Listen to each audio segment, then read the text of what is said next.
Amy, thank you so much for being here. First of all, just tell us where you're from and how your path brought you to Lincoln, Nebraska. I'm from Ohio. I'm very much an Ohio girl. And I came here to study with Pete Pinnell.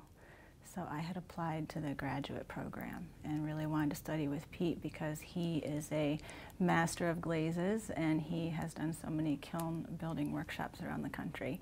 And those are two things that I definitely wanted to learn and grow in so that I could have my own studio.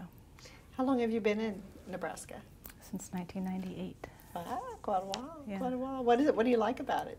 I like that it's this is kind of funny, but I like that it's boring because, you know, if not much happens, then that can be a really good thing. No drama. It's a good place to raise a family. I have 2 children, and people work hard. I mean, what more could you ask for, you know? Well, tell us about how would you describe your artistic vision? What are you trying to accomplish with your art? I'm very much a body person, and so I have, ever since I sort of became conscious of myself, I thought of myself as a runner, and I run every other day. I've done that for 20 years. I ran, you know, I was in sports and stuff as a kid, and so what I feel is, what I'm trying to communicate in my work is that the feeling that I get or that I have when I'm running in a landscape, and I want to try to portray that in the work. So it was a hard thing for me in grad school to have that be what my work was about. I thought it had to be about something more. I thought it had to be political, or it had to be about a movement, or I had to start something brand new, right? But to just have it be about that sort of intimate moment with my body in the landscape with my creator. That's what I'm trying to portray. And so there's a lot of my work that is about rhythm. People see it and they see waves, and that's cool, that's great, I love that. But for me it's about that breathing and that, it's like it feels good but it hurts at the same time. So that's what I'm trying to put into the work, and I hope people can get a sense of. What do you enjoy working about clay, and how does that medium fit your artistic vision? Well, clay is very sensual, first of all. It's a really lovely, wonderful material. It's additive and subtractive, which is unique. There aren't a whole lot of materials that are like that in the arts. And I like porcelain because it's white and it receives the glazes so well. I like how it sounds. I like clay because there are so many processes to it. So you could study your whole life to be a master of glazes, like Pete. You could study to be a master of firing or building kilns, or you could become a master of throwing. Like, there are so many things that you could become the master of, but I don't think there's one person who could be great at every single step or every single process, right? So it's like something that I can chase my whole life. I was talking about this show that you had at Iron Tail, about 20 years of your work. Yeah. And this quote struck me, that you said you were always chasing the perfect ratio between mastery and spontaneity. Mm-hmm. Talk a little bit about that. Mm-hmm.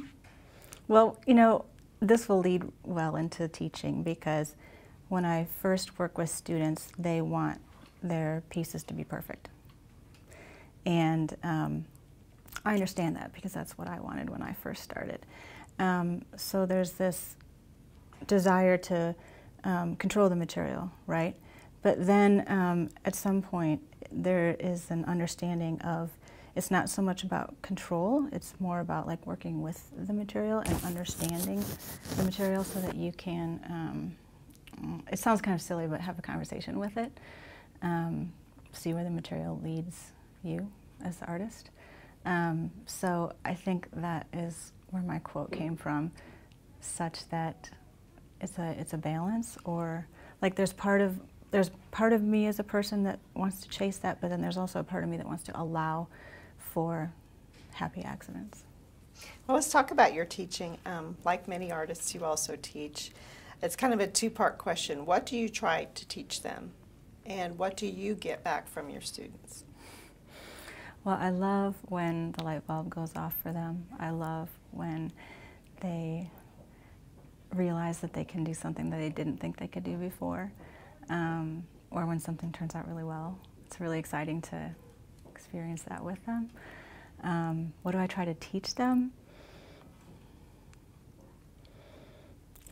They're human, that it's okay to make mistakes, and you can actually learn a lot from the mistakes, that a mistake can be seen as an opportunity to grow. Because there are so many, you can lose a piece at every single stage of the process. There's so much that you don't have control over. You put work into the kiln. All of the colors are chemical. They're not like paint that you and I would use. So there's a lot that's sort of unknown. And I think that surprises a lot of students. So I want them to embrace the unknown. And what do you get back from your students? I just really love the learning process with them, because I learn from them. I mean, of course I'm the professor and I'm the teacher and I am giving them knowledge, but at the same time sometimes I feel like I learn more. Okay. Now your work has been widely exhibited nationally. What does that kind of national recognition mean for you? Let's come back to that question. Let's see. The Clay Tour. Tell us about the Clay Tour. This will be our 3rd year. It's a lovely group, a lovely core group of women. So Gail Kendall, Sharon Omberger, and myself. And I think we're all 3 pretty excited to have it run for the 3rd year. And then we invite guest artists to our studio. So for the public, it's a really good chance for them to come and see our studio, see the kiln, see where we make, and ask us questions directly about the work. I love opening up the studio for people, and I really love working directly with the customer, so that if they have questions about how do I hang this piece, I can tell them, you know, I've never had one fall, it's fine. Trust me. And then they can ask whatever questions they want. How does it make you feel when someone buys a piece? Is it sometimes hard for you to let go of a piece? Not very often, but sometimes, once in a while. If I really was attached to it. Are there some pieces you would never sell? No. They just have to want it more than I do. There are pieces I regret letting go of. Oh, really? Oh, yeah. The first piece that got into a national show, I regret letting that go.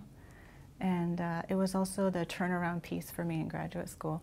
So the program was 3 years long. I didn't really like anything I had made for about 2 years. And I graduated in 2.5, so that's most of my graduate experience. But I had this one piece where I put it in the kiln, fired the kiln, and then I walked out to the kiln pad and I passed this fellow student. His name was Richard Schwartz. And he's like, "Hey, Amy." "Hey." And I walked out there, and then I walked back in past him, and he said, "What happened out there?" And I said, "I like something I made." I was so excited that I liked something I had made. And that was the piece that got into that first national show. So I regret letting that one go. Oh. But, you know, someone else is enjoying it. And the question that you wanted to come back to was, what's it like to have your things exhibited all over the country? I think for me it's just, it's affirming. You know, I love the work I make. I make good work. But then to have it in national shows is affirming. Yes, you make good work. Yes, it's beautiful. Cool. And what about this award, the Artistic Achievement for Visual Arts? What does that mean for you? I was really surprised. For a potter to get that award, I think it's pretty special. In the art world, people think of art as painting and sculpture, right? Those are the two entities that people understand is art. And then there starts to be these lines that are blended between craft and what's fine craft and fine art, and it just starts to get confusing, I think, for maybe the general public. They don't quite know, but they know that painting and sculpture is art. So to receive this as a potter, I'm doubly flabbergasted, and I just feel wonderful about it. Great. Well, have you had time to think about who your favorite wizard is? My favorite wizard. I'll say the Wizard of Oz because he was humble. He was humbled. He came to his senses. Yeah. He came out from behind the curtain. Yes. Yes, he did.